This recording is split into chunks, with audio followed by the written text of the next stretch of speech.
ভীষণ ভালো লাগছে, ভালো লাগারই কথা। সারা বছর আমরা পরিশ্রম করি, সেই পরিশ্রমের একটা ফল যদি আমরা পাই তাহলে ভালো লাগা তো বানতা হ্যায়, বানতা হ্যায়। ডেফিনেটলি ভালো লাগছে, আমি ভীষণ প্রাউড ফিল করছি এই টিমের একটা মেম্বার আমি। দারুণ লাগছে অ্যাকচুয়ালি এইখানে, মানে যাদেরকে দেখতে পাচ্ছি এটা পুরো টিম নয়, আমাদের মানে আরও টিম আছে, সৌভিক আছে, কৃষাণুদা আছে, শিল্পীদি আছে, তারা আজকে আসতে পারেনি। বাট আমরা সিরিয়াসলি মানে আমরা যারা আছি মানে তারা তো ভীষণ এক্সাইটেড ফিল করছি, অ্যান্ড হোপফুলি যখন মানে টিভি নাইনের পর্দায় তারাও দেখবে তারাও ভীষণ এক্সাইটেড ফিল করবে। And thank you so much TV nine, মানে আমাদের পরিশ্রমটাকে জাস্টিফাই করার জন্য থ্যাংক ইউ ভেরি মাচ। আমার কিছু বলার নেই, বাকিটা পুরো টিম বলে দিয়েছে।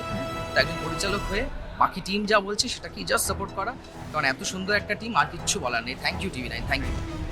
আর একটু আগে যে টিমের কথা বলছিলাম, যে টিমের এফর্ট, সেটা হচ্ছে এই যে সেই টিম এখন অনেকজনা নেই হয়তো, কিন্তু এটাই হচ্ছে কোর একটা টিম, এখন অনেকজনা মিসিং, বাট এই কারণ মানে এই টিমটার জন্যই সবকিছু।